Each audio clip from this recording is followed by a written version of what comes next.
7-bob. Qanday qilib bodom qilish mumkin? Agar siz sayoq bo'lsangiz va inson tomonidan yetishtirilgan taomdan o'zgacharoq taom istayotgan bo'lsangiz, o'zingizni yangi tuyg'ular bilan ta'minlash imkoniyatingiz bor. Yovvoyi tabiat mevalarini tatib ko'rish. Sizga ma'lumki, o'rmon o'simliklari, masalan, yovvoyi qulupnay yoki golubika mevalari nafaqat xavfsiz, balki juda mazali hamdir. Ular qardosh ekinlarga juda ham o'xshash va biz yetishtiradigan ekinlardan maydaroq. Shuning uchun ham siz ularni osongina taniy olasiz.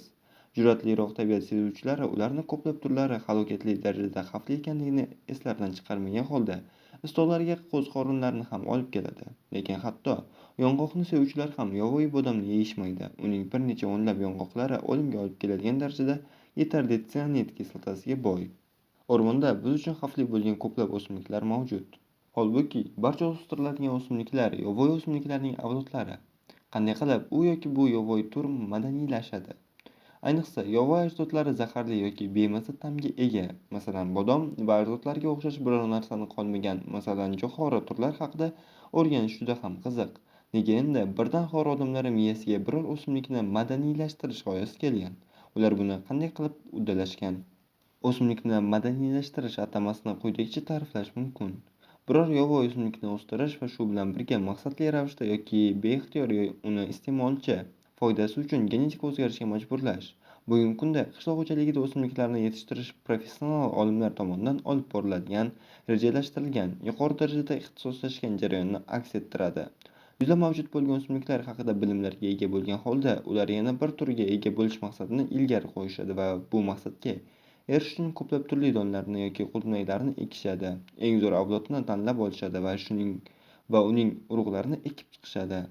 Sifatli va tabiatni toza saqlovchi turlarni olish uchun genetik ma'lumotlarni foydalanishadi. Foydali genlarning namunalarini ko'chirib o'tkazish uchun gen muhandisligining eng so'nggi usullaridan ham foydalanishlari mumkin.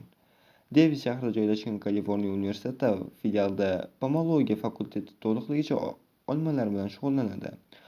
Uzumchilik va enologiya fakultetida esa uzumchilik va vinochilikni o'rganishadi. Nima bo'lganda ham, hosil yetishtirish boshlanganiga 10,000 yildan oshdi.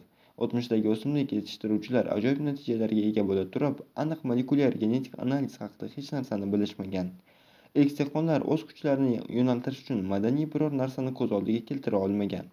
Shuning uchun ular qilayotgan mashg'ulotlar natijasida insoniyat ratsioni yana bir ishtahani ochadigan komponent bilan to'ldirilishini oldindan bilishmagan. Shunday ekan, ushbu rejalashtirilmagan madaniylashtirish ilk dehqonlar tomonidan qanday bajarilgan? Masalan, ular qanday qilib beixtiyor zararli achchiq bodomni yesa bo'ladigan shiriniga aylantirishgan? Yovvoyi o'simliklarda aynan qanday o'zgarishlarni keltirib chiqarishganki, ularning ba'zilari kattaroq va ba'zilari esa xavfsiz bo'lib qolgan. Hattoki eng qimmatli bo'lgan o'simliklarning madaniylashtirish sanasi bir-biridan ancha uzoqdaligini ham inobatga hisobga olamiz. No'xat miloddan avvalgi 8000 yilda, zaytun miloddan avvalgi 4000 yillarda atrofida, qulupnay esa faqatgina o'rta asrlarda, pekan yong'og'i 1846-yilga kelibgina madaniylashtirilgan. Millionlab odamlar tomonidan qadrlanadigan yovvoyi o'simliklar, masalan, dunyoning ko'p qismlarida odamlar yig'adigan iste'molga yaroqli eman daraxti haligacha yovvoyi hisoblanadi. Nima sababdan ba'zi o'simliklar boshqalariga qaraganda oson yoki tabiiy ravishda madaniylashtirilgan? Nega zaytun daraxti tosh asri bog'bonlariga taslim bo'lgan? Emalar esa hozirga qadar eng mohir agronomlarga ham muvaffaqiyatli tarzda qarshi chiqib kelyapti. Madaniylashtirishni o'rganishni o'simlik holatidan turib baholashdan boshlash ma'qul. Ularning nuqtai nazarida biz beixtiyor ularni madaniylashtirish bilan ovora bo'layotgan minglab hayvonlarning bir turimiz. Barcha jonivorlar kabi o'simliklar ham o'zlarining avlodlarini ular normal yashay oladigan va ajdodlari genlarini keyingi avlodga yetkazib beradigan joylardagina tarqatishga harakat qiladi. Yetilgan hayvonlar panjasi va qanoti orqali tarqaladi. O'simliklarda esa bunday imkoniyat yo'q. Shuning uchun ham ular u yoki bu transportdan foydalanishga to'g'ri keladi. Agar o'simliklardan bir turi o'z urug'larini shamol tufayli uchib ketishiga yoki suvda suzib ketishiga o'rgatgan bo'lsa, boshqa ko'plab o'simliklar o'zlariga xizmatga hayvonlarni olishgan. Ular potensial tashuvchilarning e'tiborini urug'larni mazali taniga o'rab va unga to'g'ri keladigan rang va hid bilan o'ziga tortadi. Och jonivor mevani yeb ketadi yoki uchib ketadi. Keyin urug' tuflab tashlanadi yoki ichaklarni tozalash orqali ota daraxtdan uzoqqa tashlanadi. Shunday qilib, urug'lar minglab milyalarga sayohat qila oladi. Kimdir urug' oshqozoningizda tirik qolishi va shu bilan birga axlatda o'sishi ham mumkinligini bilib hayratga tushishi mumkin.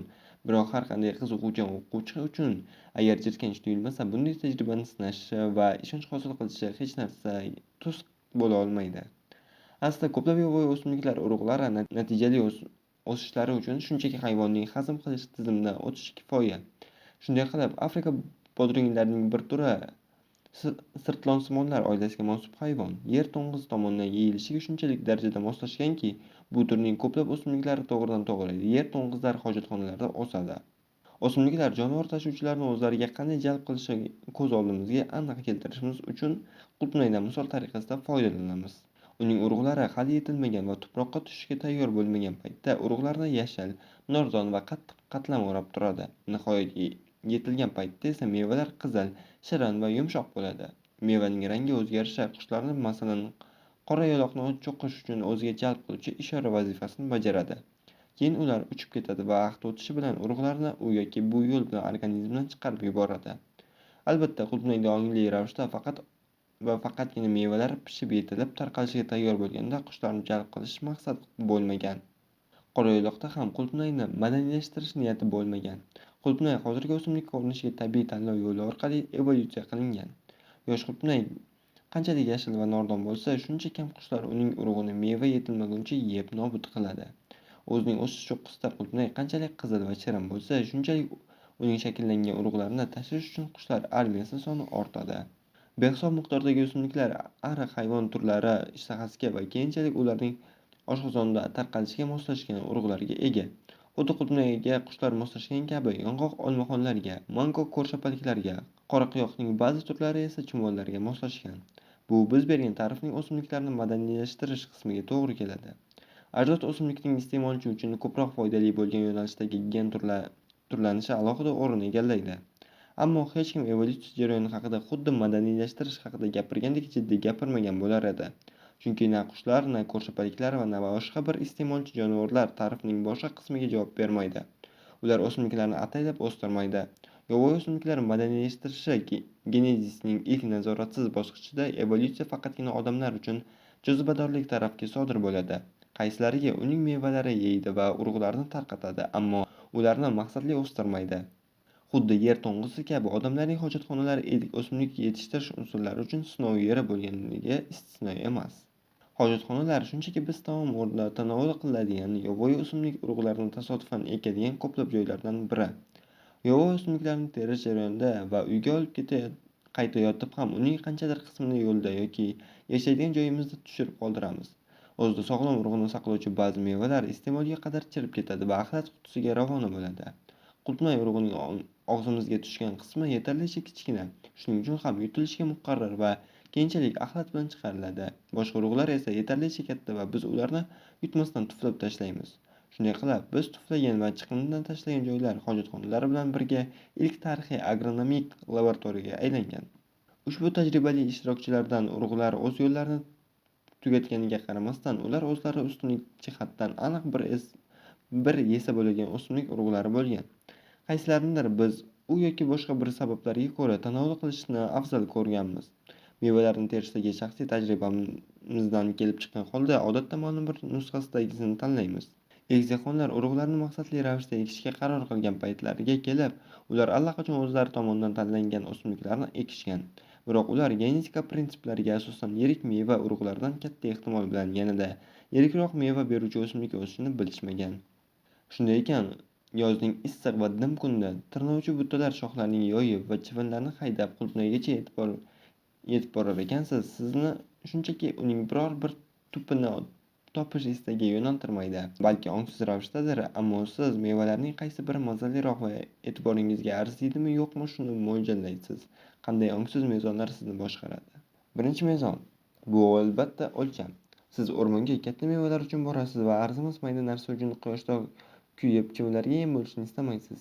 Bu esa nega ko'plab madaniy o'simliklarning mevalari ularning ajdodlari mevalaridan yirikroq ekanini qisman tushuntiradi.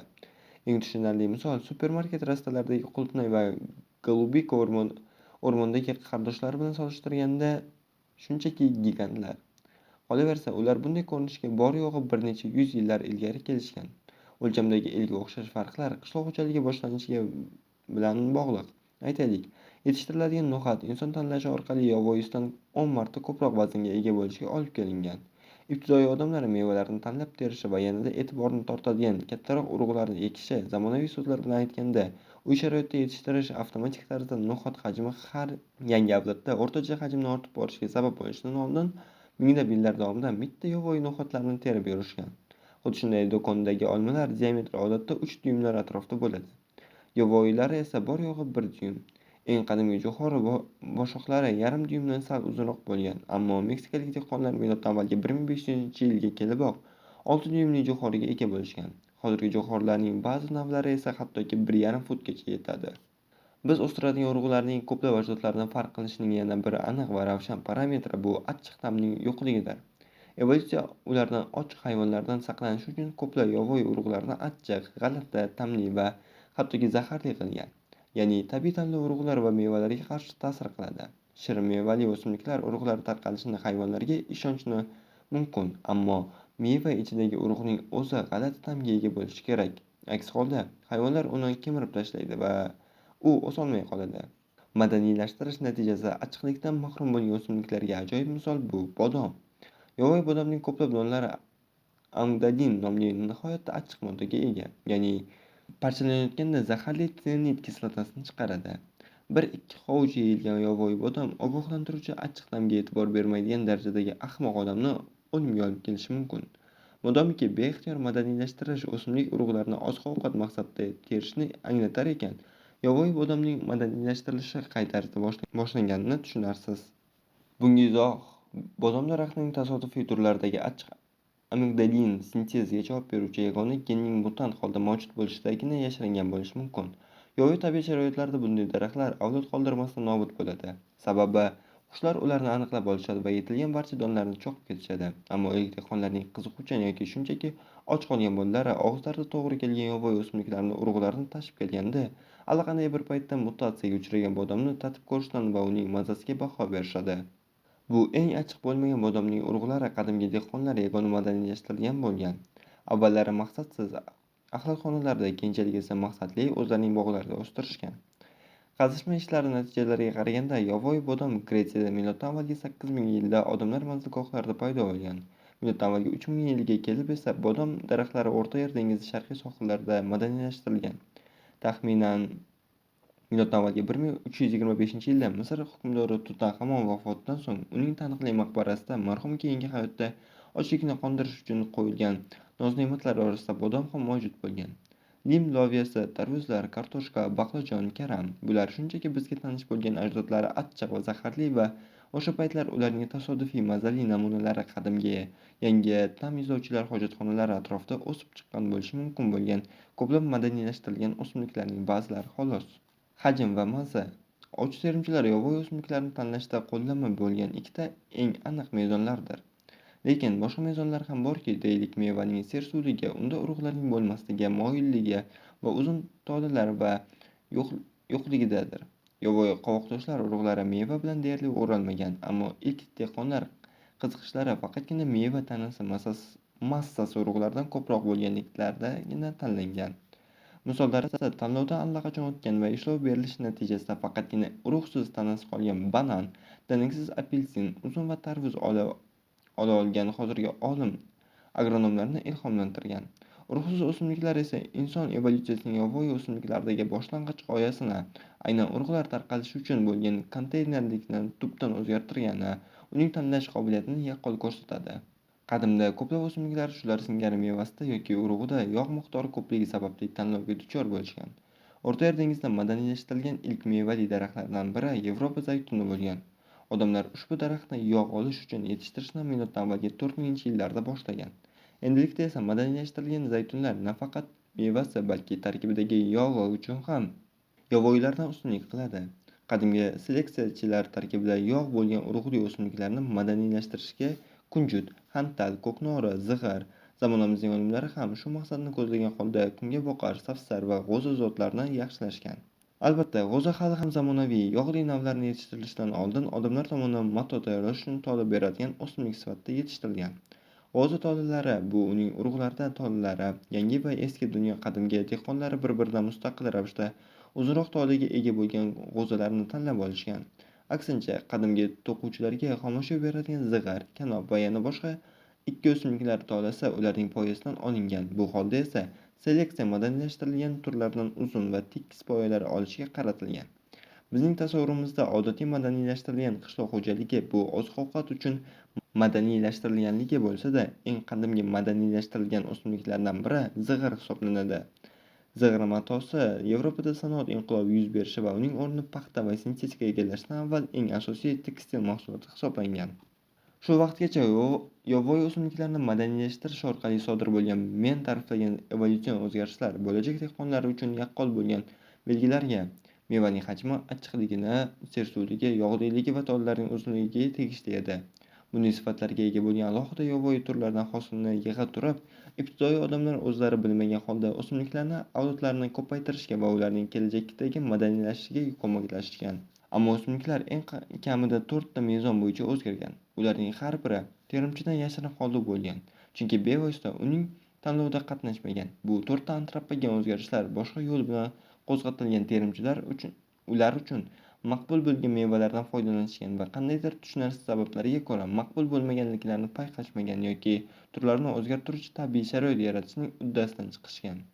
Bu qatordagi ilk o'zgarish yovvoyi tabiatda mavjud bo'lgan tarqalish mexanizmlarining o'zgarishidir. Ko'plab o'simliklar evolyutsiya davomida urug'larni tashlashning alohida usullarini ishlab chiqishgan. Shunga yarasha faqatgina bu usullardan mutatsiya uchun foydalana olmagan urug'largina odamlarning oziq-ovqatga aylanishi muqarrar bo'lgan. Vaqt o'tib esa yangi turlarning ajdodlariga aylangan. Bunday tanlovning yorqin namunasi urug'lari konteyner po'choqqa o'ralgan no'xat tarixidir. O'sish uchun no'xatlar po'choqdan chiqishi kerak. Buning uchun esa evolyutsiya yovvoyi no'xatni vaqti kelganda o'z-o'zidan yorilishga majbur qiladigan va no'xatlar yerga to'kilishini ta'minlaydigan genom bilan ta'minlagan. Kam uchraydigan mutant turlarda po'choq yorilmaydi. Tabiiy sharoitlarda mutant turlarning urug'lari yopiq holatda poyada osilgancha nobud bo'ladi va faqatgina po'choq ochiladigan turlari o'zlarining genlarini avlodlariga yetkazib beradi. Biroq odamlar tera olgan yagona po'choqlilari o'zini eka olmaydigan, mutatsiyaga uchragan turlar bo'lgan. Shunday qilib, odamlar yovvoyi no'xatni terish va yeyish uchun uylariga olib keta boshlaganlarida tanlov bevosita gen mutant foydasiga ishlay boshlaydi.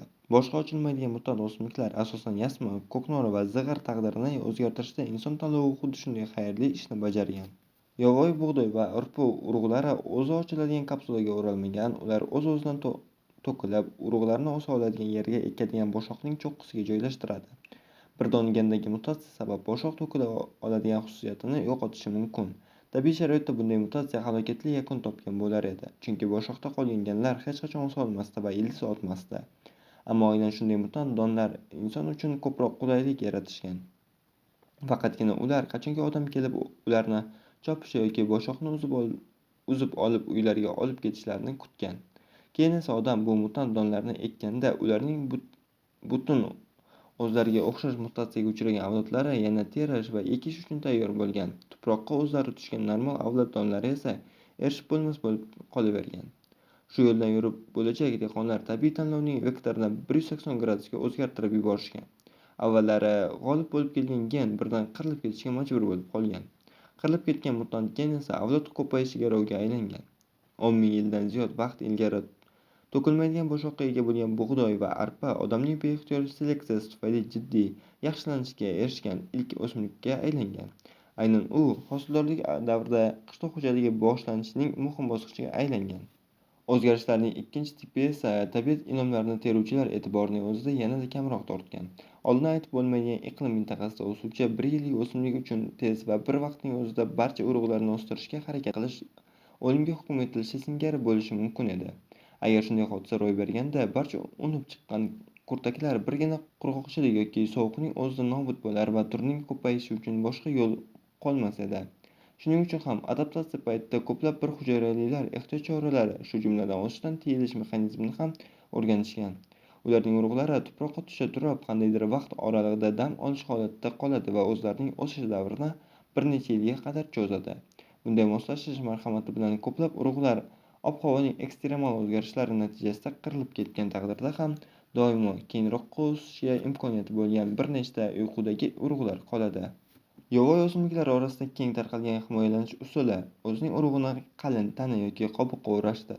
Shunga o'xshash moslashish mexanizmiga ega bo'lgan ko'plab o'simliklar orasiga bug'doy, arpa, no'xat, zig'ir va kungaboqar kiradi. Tabiiy sharoitlarda ularning odatiy kechikishga ega urug'larning o'sib ketishiga imkoniyatlari bo'ladi. Ammo tasavvur qilib ko'ring, ilk dehqonchilik rivojlanayotgan sharoitda nima bo'lishi kerak edi? Ilk dehqonlar urinishlar va xatolar orqali yerni shudgorlab, sug'orish va keyinchalik unga nonni ekish bilan hosilni ko'paytirish mumkinligini aniqlashgan. Ekishning shu qadamlari davomiyligi bilan birinchi faslda o'sib chiqqanlari hosilni terib olsa bo'ladigan o'simlikka aylangan va ularning avlodlari endi keyingi yil uchun yana ekilgan. Bu orada esa ko'plab yovvoyi o'simliklar birinchi faslda uyquda qolishgan va shuning uchun ham hosil berishmagan. Mutatsiyaga uchragan noyob yovvoyi o'simlik turlarida qalin qatlam yoki o'sishni kechiktiradigan boshqa mexanizmlari bo'lmagan. Barcha shunday mutant turlar ekilishi bilanoq tez orada kurtak chiqara boshlagan va vaqt o'tishi bilan mutant urug'larni yetishtirishgan. Dehqonlar bunday farqni xuddi yovvoyi mevalari payqab tanlab terib olgani kabi aniqlay olmay qolishgan. Biroq ekish, o'sish, hosil ekish davri bevosita bu tanlovni ular uchun bajargan. Mutantlar foydasi uchun bo'lgan tanlov. O'sishni kechiktirish o'zgarishdagi omillar, xuddi urug' tarqatish kabi mexanizmdagi o'zgarishlar, shu bilan o'zlarining yovvoyi ajdodlaridan uzoqlashgan bug'doy, arpa, no'xat va boshqa ko'plab madaniylashtirilgan o'simliklarning evolyutsiyasini xarakterlaydi. Dehqonlar payqamagan o'simliklar o'zgarishining so'nggi ahamiyatli turi ularning yangilanish, reproduksiya mexanizmiga aloqador bo'lgan. Har qanday o'simlikshunoslik yangi navlarni yetishtirish to'qnash kelishga majbur bo'ladigan muammo shunga borib taqaladi. Tasodifiy mutant turlar ba'zan normal turlarga qaraganda odamlarga foydaliroq bo'lib chiqadi. Lekin agar ular normal o'simliklar bilan chatishtirilsa, keyingi avloddagi mutatsiya yoki buziladi yoki umuman yo'q bo'lib ketadi. Agar biz dehqonchilik rivojlanishidagi ilk qadamlar haqida gapirayotgan bo'lsak, qanday sharoitlar ularni ushlab qolishi mumkin edi? Mustaqil ravishda reproduksiya qilingan o'simliklarda mutant gen avtomatik tarzda saqlanadi.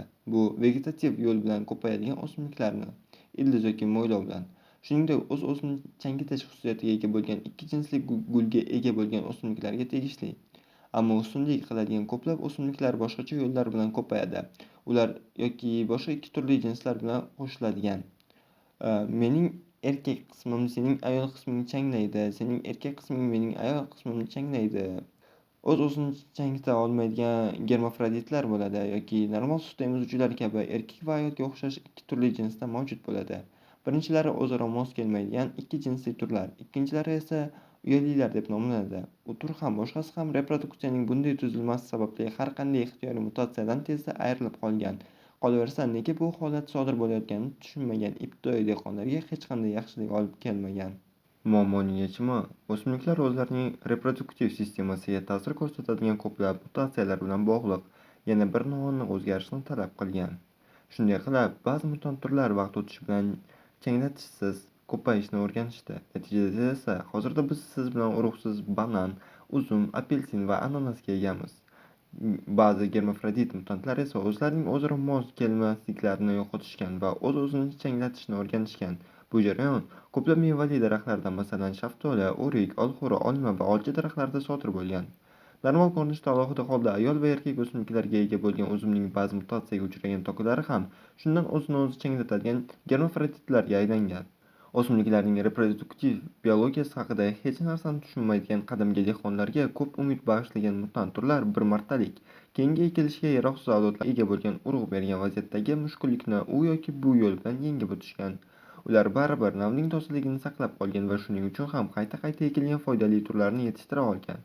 Shunday qilib, dehqonlar o'simliklar orasida nafaqat ularning ko'zga tashlanadigan sifatlari, xuddi hajm va ta'm kabi, balki boshqa ko'zga ko'rinmas belgilariga o'zini eka olish mexanizmi, o'sishni pasaytirish, reproduksiyaga asoslanib tanlov o'tkazishgan. Natijada turli xil o'simliklar asosan qarama-qarshi sifatlarga ega bo'lgan tashuvchilar sifatida tanlovdan o'tgan. Ba'zilari, masalan, kungaboqarlar urug'larining katta hajmi sabab, boshqalari esa, masalan, banan urug'larining kichik hajmi yoki umuman bo'lmasligi sabab tanlangan.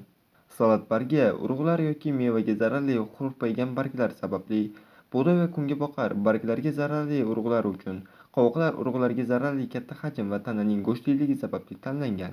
Bu borada bir o'simlik turi turli belgilar sabab tanlovga duchor bo'lgani, qachonki tanlovchilarning turli maqsadlari anchagina bir-biriga o'xshamaydigan turlarni keltirib chiqaradigan alohida ahamiyatga ega. Deylik, qadimgi bobiliklar tomonidan barglar uchun yetishtiriladigan lavlagi, shuningdek, mangold nomli zamonaviy ko'rinish ham. Keyinchalik iste'mol qilinadigan ildiz mevaga aylangan. Yanada keyinroq esa 18-asrda tarkibidagi saxaroza uchun yetishtirilgan. Azaldan ehtimol yog'li urug'lar manbasi sifatida madaniylashtirilgan karam yanada kattaroq diversifikatsiyaga bardosh bergan. Hozirda uning ba'zi turlari barglari uchun, misol uchun zamonaviy boshli karam va brokoli, boshqalari poyasi uchun sholg'om karam, uchinchilari esa kurtaklar uchun Bryussel karami, to'rtinchilari esa gullari uchun gulkaram yoki brokoli qadrlanadi. Shu vaqtgacha biz yovvoyi o'simliklarning madaniylashtirilishini insonning ixtiyoriy yoki beixtiyoriy natijasi, ya'ni dehqonlarning avval alohida ba'zi yovvoyi turlarning urug'larini tanlab olishgan, o'zlarining bog'lari va poldalariga olib kelishgan va har yili olingan avlodlarning ma'lum bir urug'larini keyingi yil ekish uchun tanlab olishganlari jarayoni sifatida qaradik. Biroq madaniylashtirilgan o'simliklar evolyutsiyasining ahamiyatga molik qismi o'simliklarning o'z-o'zini tanlash natijasida paydo bo'lgan. Darwinning tabiiy tanlov iborasi ko'rilayotgan turning alohida zoti, tabiiy sharoitlarda yashab qolishi yoyinki shu turdagi raqib zotlardan muvaffaqiyatliroq ko'payish jarayonini ifodalashini eslatib o'tamiz. Ya'ni tanlov yashab qolish va reproduksiya davomida sodir bo'ladigan tabiiy farqlanish jarayoni natijasi bo'lib qoladi.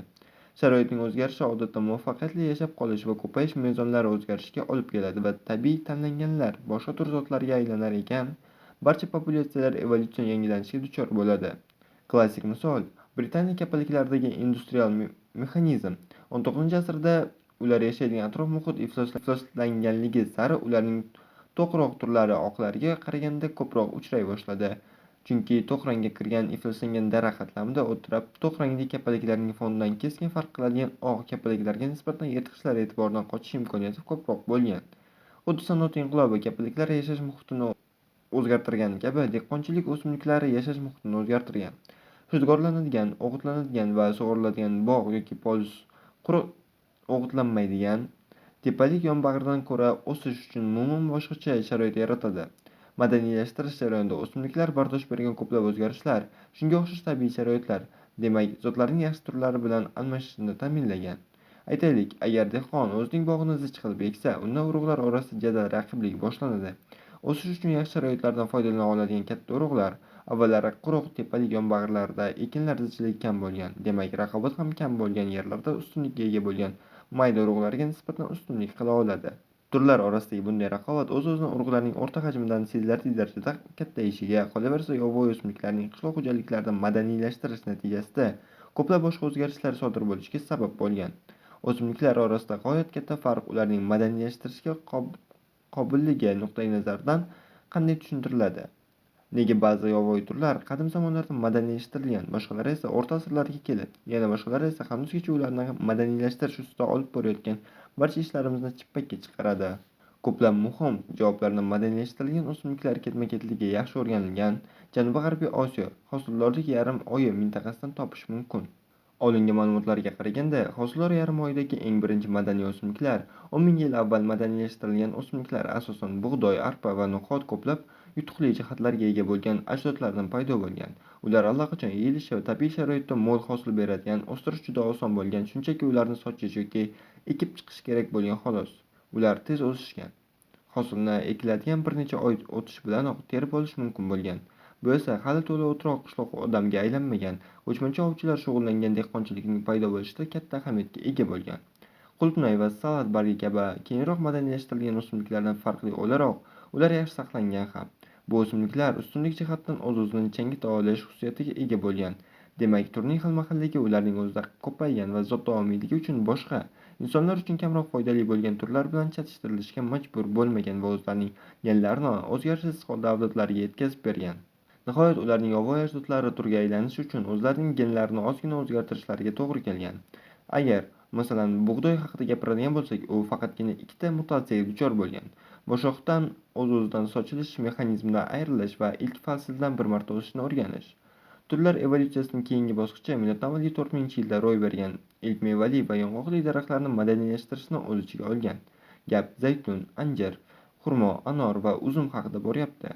Ularni boshoqli va dukkakli turlardan yegulikning ekiladigan kamida 3 yil o'tib berishi, maksimal darajada meva berishiga esa 10 yillarda yetib kelishga majbur qilgan noqulay sharoit ajratib turadi. Shunday qilib, bunday o'simliklarni to'la o'troq qishloq hayotiga o'ta olgan odamlar o'stira olgan. Shunday bo'lsa ham, ushbu ilk mevali va yong'oqli daraxtlar o'zlariga o'xshashlar orasida nisbatan oson yetishtirilishi bilan ajralib turgan. So'nggi madaniy daraxtlarga nisbatan ularni bevosita gulbanda yoki hattoki urug'larni ekib o'stirish mumkin bo'lgan. Gulbandlarda ustunlik bo'lgan. Qadimgi bog'bonlar ularni topganda yoki mo'l hosil beradigan daraxtni yetishtirishganda shu gulbanddan o'sib chiqadigan barcha avlodlar xuddi shunday qolishlariga ishonch hosil qilishgan. Uchinchi bosqichda odamlar o'stirilishi ancha qiyin bo'lgan. Olma, nok, olxo'ra va olchani madaniylashtirgan. Bu daraxtlarni gulbanddan o'stirib bo'lmaydi. Ularni urug'lardan o'stirish ham kuchni behuda sarflash bo'lar edi. Chunki bu turlarning eng yaxshilari ham tez o'zgaruvchan va odatda keraksiz meva beradi. Buning o'rniga bunday o'simliklarni qishloq xo'jaligi paydo bo'lganidan ko'p vaqtlar o'tib, Xitoyda ixtiro qilingan murakkab payvandlash usuli yordamida o'stirishga to'g'ri keladi. O'simliklarni payvandlash oddiy ish emas. Hattoki asos ma'lum bo'lsa ham bu asosni esa to'g'ri keladigan tajribalarni maqsadli qo'yibgina o'rganish mumkin xolos. Nima bo'lgan taqdirda ham bunday kashfiyot o'rmondan kelib hojatxonada hojatini chiqarib, biroz vaqtdan keyin esa bo'lajak turning meva beradigan avlodi ko'rinishida ajoyib olgan terimchi natijasida sodir bo'lishi hech qanaqasiga mumkin emas. Madaniylashtirishning so'nggi bosqichi odamlarni yana bir muammo bilan yuzlashtiradi. Ularning yovvoyi ajdodlari o'z-o'zini changlantiruvchi turlarga mansub bo'lmagan. Har bir zot uchun o'z turidagi boshqa bir a'lo genetik turga ega bo'lgan zot bilan chatishtirilishini talab etilgan. Shuning uchun ham ilk bog'bonlar yoki mutatsiyaga uchragan changlanishga ehtiyoji bo'lmagan o'simliklarni topishi yoki turli genetik xilma-xillikka ega bo'lgan o'simliklarni maqsadli ravishda bir-biriga yaqin ekishlari kerak bo'lgan. Barcha bunday qiyinchiliklar olma, nok, olxo'ra va olchalarning madaniylashtirilishini deyarli klassik davrgacha kechiktirgan. Taxminan o'sha paytlarda yetishtirilishi odamlardan ancha kam harakat talab qilgan. Yana bir kechiktirilgan domestikatlar guruhi yetib kelgan. Ular odamlar yashaydigan joylarda avvallari begona o't sifatida joylashib olgan yovvoyi o'simliklar bo'lgan. Javdar, sula, sholg'om, rediska, lavlagi, piyoz, salat bargi bularning hammasi qachonlardir sobiq yovvoyi o'tlar bo'lgan. Garchi men aniq ta'riflagan ketma-ketlik hosildor yarim oyiga tegishli bo'lsa-da, shunga ko'proq yoki kamroq o'xshash bo'lgan ketma-ketliklar dunyoning ko'plab mintaqalari uchun xarakterli bo'lgan. Jumladan Yaqin Sharq mintaqasida paydo bo'lgan bug'doy va arpa g'alla donlari deb nomlanuvchi sinf turlarini tanishtiradi. O'sha guruhga kiritilgan no'xat va yasmiq esa dukkakli g'alla ekinlari turlarini tanishtiradi. G'alla ekinlari tez o'sish, ko'p uglevodga ega bo'lish va yuqori hosildorlik xususiyatlari bilan ustunlikka ega. Buning natijasi sifatida inson iste'mol qiladigan kaloriyaning yarmi g'alla ekinlariga to'g'ri kelishi va ularga yerdagi eng ko'p tarqalgan 12 ta ekinlarning 5 tasi kirishini keltirishimiz mumkin. Ko'plab g'alla ekinlari tarkibida oqsil juda kam, biroq bu tanqislik oqsil ulushi 25% bo'lgan. Dukkakli g'alla ekinlari bilan to'ldiriladi. G'alla va dukkakli donlar birgalikda odamning muvozanatga keltirilgan ratsionning ingredientlarining katta qismini egallaydi. Bu guruhlarning eng taniqli namunalari hosildor yarim oydagi bug'doy va arpaning no'xat va yasmiq bilan, Mezoamerikada makkaning bir qancha dukkakli o'simliklar turlari bilan va Xitoyda guruch va tarixining soya va boshqa dukkaklilar bilan birga olishidir. Jo'xori, Afrika guruchi va Afrika tarig'ining Afrika qishloq xo'jaligi asosiga aylangan yer yong'oqi va sigir no'xati bilan kombinatsiyasi va Ant tog'laridagi sho'ra, so'xta, g'alla ekinlarining bir qancha dukkaklilar bilan kombinatsiyalari ham uchraydi. Kanob, g'o'zaning 4 turi, yukka va agava o'z mintaqasidagi har bir o'simlik Xitoy, Mezoamerika, Hindiston, Efiopiya, Afrika va Janubiy Amerikani arqon va mato uchun tol bilan ta'minlagan va qayerlardadir bu xususiyatni jummanbay sifatida uy hayvonlari bilan bo'lishgan. O'zining mustaqil to'quvchilik sanoat markazlari faqatgina AQShning sharqi va Yangi Gvineyada paydo bo'lmagan. Bunday dunyoviy oziq-ovqat yetishtirilishi sistemalari orasidagi parallelliklardan tashqari jiddiy farqlar ham mavjud bo'lgan. Ulardan biri qadimgi dunyoning deyarli hamma yerdagi qishloq xo'jaligining asosiy tarkiblari 3 ta narsaga bog'liqligi. Sepib ekish, bir xil ekin ekiladigan yerlar va vaqti bilan omoch bilan yer haydash bo'lgan. Bu esa ekish paytida urug'lar hovuchlab har taraflama sepilganini, natijada esa butun maydon bir yagona o'simlik turi tomonidan egallanganini anglatadi. Sigir, ot va boshqa yirik sut emizuvchilar xonakilashtirilishi bilan ular omochga bog'langan va maydonlar hayvon kuchi bilan haydalishni boshlagan. Bu orada esa yangi dunyoda orqasidan omoch torta oladigan bironta jonivor xonakilashtirilmagan. Shuning uchun ham bu yerlardan maydonlar tayoq yoki dastak bilan shudgorlangan, urug'lar esa hovuchlab sepilmagan, balki dona-dona yerga ekilgan. Shu tariqa yangi dunyodagi ko'plab maydonlar yakka turli bo'la olmagan. Ular yonma-yon ekilgan ko'plab turlar o'sgan aralash bolzlarga aylangan. Qishloq xo'jaligi sistemalari orasidagi yana bir ahamiyatga ega farq dehqonlarni kaloriya va uglevodlar bilan ta'minlaydigan turlar tarkibidan iborat bo'lgan. Biz amin bo'lganimizdek, ko'plab mintaqalarda bu xususiyatni g'alla amalga oshirgan. Biroq boshqa mintaqalarda g'alla o'simliklari rolini o'ziga butunlay yoki qisman Yaqin Sharq va Xitoy aholisi iste'molida ahamiyatsiz darajada kam qatnashgan ildiz mevali o'simliklar va tuganakli ekinlar olgan. Maniok, boshqacha qilib aytganda kassava va batat tropik Janubiy Amerika, kartoshka va oka anta, yamsning Afrika turlari, Afrikada yams va taroning Hind Tinch okeani turlari, Janubi-Sharqiy Osiyo va Gvineya ratsionning asosiga aylangan.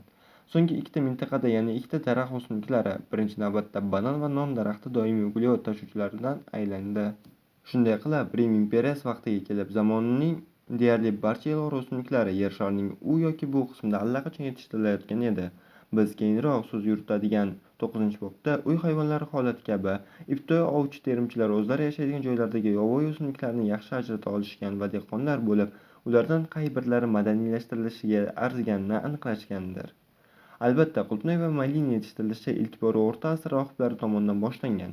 Zamonaviy o'simlikshunoslar esa haligacha qadimgi o'simliklarni takomillashtirilishyapti va hattoki bir necha ikkinchi darajadagi yangi, asosan mevali va yong'oqli turlarni yetishtirishdi. Ammo bu bizning ratsionimizga qo'shilgan kam sonli qo'shilmalar. Hech bo'lmaganda qadimgi qishloq xo'jaligi ustunlari hisoblangan bug'doy, makka va guruch o'rnida bosa oladigan biror bir muhim rol o'ynay olmadi. Bu orada esa ko'plab yovvoyi o'simliklar bizning agronomik yutuqlarimiz ro'yxatida yo'q. Ularni ozuqaviy qiymatiga qaramasdan biz madaniylashtira olmadik. Ehtimol bizning eng yaqin mag'lubiyatimiz emon daraxtlari bo'lsa kerak. Ularning haykalaklari nafaqat Kaliforniyadagi va AQShning sharqidagi tub amerikaliklarning asosiy yegulik manbalaridan biri, balki yaqin hosilsiz yillardagi Yevropaning och dehqonlari uchun barchaga yetarli zaxira sifatida xizmat qilgan. Hakalaklar kraxmal va yog'larga boy bo'lib, yuqori ozuqaviy qiymatga ega. Ko'plab yesa bo'ladigan yovvoyi mevalarga o'xshab, ko'plab hakalaklar achchiq tannin moddasiga ega. Biroq qiziquvchilar ularni xuddi bodom yong'oqlari va boshqa yovvoyi o'simliklarning achchiq tarkibiy qismlarini eplagani kabi eplashni o'rganishdi yoki donni maydalash va suyuqlikda eritish orqali tanninni ajratib olishgan yoki bo'lmasa faqatgina tarkibida kam tannin saqlangan hakalaklar hosilini bergan noyob mutant turlarni tanlab olishgan. Nima uchun biz yeguligimizning qimmatli manbasi hisoblangan yemanlarni haligacha madaniylashtira olmayapmiz? Nima uchun qulupnay va malinalarni madaniylashtirish ko'p vaqtni talab qilgan? Bu o'simliklarning aynan qaysi xususiyatlari hattoki payvandlash kabi mushkul usullarni o'rgangan qadimgi terimchilar uchun yetib bo'lmas darajada qiyinlik qilgan? Ma'lum bo'lgandek, emanlar madaniylashtirishdan 3 karra himoyaga ega. Birinchidan, ularning sekin o'sishi har qanday bog'bonning sabrini tugatgan bo'lar edi. Ekilishdan bir necha oy o'tib, hosil beradigan bug'doy va 3-4 yil ichida o'sib meva soladigan bodom otda ekilgan hakalak hosil berishi 10 yillab kutirishi mumkin. Ikkinchidan, o'z ko'zlarimiz bilan ko'rgan olmaxonlar haqida aytmayapman. Aniq bir hayvon turlarining hakalak bilan ishlashi, ko'mish, kavlab olish va yeyish ehtiyojlariga mos qilib, emanlar o'zlarining mevalarini evolyutsiya jarayoni paytida ildamlatgan. Emanlarning o'zlari esa olmaxonlar ekib va negadir kavlab olishi esdan chiqargan o'sha noyob hakalaklardan o'sib chiqqan. Millionlab olmaxonlar har yili yuzlab hakalaklarni eman o'sishi uchun qulay bo'lgan joylarga tarqatishni hisobga olsak, biz odamlar emanlarning tabiiy tanlovi bizlarning ehtiyojlarimizga mos keladigan hakalak yo'naltirilishini orzu ham qilmasak bo'ladi. Xuddi shunday o'sishdagi sekinlik va olmaxonlarning katta tezligining noqulay birikmasi hoynahoy buka va gikori kabi turlarning qadimda yevropaliklar va amerika aholisi tomonidan shiddat bilan foydalanilgan yovvoyi yong'oqlar hozirda nima uchun mavjud emasligini tushuntirardi. Va nihoyat, balki bodom mevalari va eman o'rtasidagi eng muhim farq bu birinchisida achchiqlik uchun bir dona gen javob bergani bo'lsa, ikkinchisida esa aftdan bir necha genlar javob beradi. Agar qadimgi bog'bonlar tasodifiy achchiq bo'lmagan mutant daraxtning bodomi yoki hakalagini olib ekishganda genetika qoidalariga asosan o'sib chiqqan bodom daraxti mevalarining yarmi ajdod daraxt kabi achchiq bo'lmagan bo'lishi kerak edi. Ammo o'sib chiqqan emanning ko'plab hakalaklari achchiq bo'lgan. Shu bir sababning o'zi eman plantatsiyalarining har qanday egasining g'ayratini so'ndirgan bo'lar edi. Hattoki olmaxonlarni yengib, tuganmas sabrga ega bo'lgan taqdirda ham. Biz ham qachonlardir qulupnay va malina holatda qisman shunga o'xshash qora yaloq va boshqa meva-sevar qanotlilar bilan raqobatchilik muammolariga duch kelganmiz. Rostdan ham, rimliklar allaqachon o'zlarining polizlarida qulupnay yetishtirishayotgan edi, ammo millionlab Yevropa qora yaloqlari qulupnay urug'larini o'zlarining axlatlari bilan mumkin bo'lgan barcha joylarga tashlashganida Qulupnaylar odamlar istagidan katta meva bo'lib emas, balki qorayo'loqlar uchun qulay kichik meva sifatida qolishiga to'g'ri kelgan. Faqatgina keyinchalik himoya to'rlari va issiqxonalar paydo bo'lishi bilan biz nihoyat qorayo'loqlardan yengib o'tdik va qulupnay hamda malina xususiyatlarini o'z hisobimizga mos ravishda o'zgartirishga erisha oldik. Shunday qilib, supermarket javonlaridagi gigant qulupnaylar bilan o'rmonda o'sadigan mayda qulupnaylar o'rtasida biz bilgan farq madaniylashtirilgan o'simliklarning o'z ajdodlaridan farq qiladigan ko'plab xususiyatlarning bittasi ekanligini ko'rsatadi. Bunday farqlar avvalo yovvoyi o'simliklardagi tabiiy o'zgarishlar sababli paydo bo'lgan. Ulardan ba'zilari, masalan, mevasining hajmidagi yoki yong'og'ining mazasidagi o'zgarishlar qadimda tez o'simlikshunoslar nishoniga aylangan. Boshqalari esa, aytaylik, o'z-o'zini ekish mexanizmi yoki o'sishdagi to'xtashlar odamzodga zamonaviy botanika gullash davriga qadar noaniq qolgan. Ammo qadimgi terimchilar iste'mol qilsa bo'ladigan o'simliklarni ularning ko'zga ko'rinadigan yoki ko'rinmaydigan xususiyatlariga qarab tanlagan bo'lishidan qat'iy nazar, ularni yovvoyi turlardan madaniy turlarga yo'naltirilgan evolyutsiya avval toza beixtiyoriy jarayon bo'lib qolgan. U aniq bir yovvoyi turlardagi tanlovimizning, qolaversa avvallari tabiiy sharoitlarda doimo g'olib bo'lganlari bog'dagi turlar orasidagi raqobatchilikda mag'lub bo'lishlarining muqarrar natijasi edi. Endi bizga nima uchun Darvin bevosita o'zining buyuk turlar paydo bo'lishi mehnatda so'zini tabiiy tanlovdan boshlamagani ma'lum. Buning o'rniga esa uning ilk bobi mavzusi qanday qilib bizning uy hayvonlarimiz va o'simliklarimiz odamlar tomonidan yo'naltirilgan sun'iy tanlov yo'li bilan paydo bo'lganligini ochib beradi. Biz oldin odatda Darvin nomi bilan bog'lanadigan Galapagos orollaridagi qushlar haqida eshitmaymiz. Avtor buning o'rniga bizga qanday qilib fermerlar Krыжовникning yangi turlarini yetishtirganliklari haqida aytishi muhim deb topgan. U shunday yozadi: Bog'bonchilik haqidagi insholardan menga bunday ojiz materialdan yorqin natijalarni olishga erishgan bog'bonlarning ajoyib san'atiga qoyil qolgan ifodalarga ko'zim tushardi.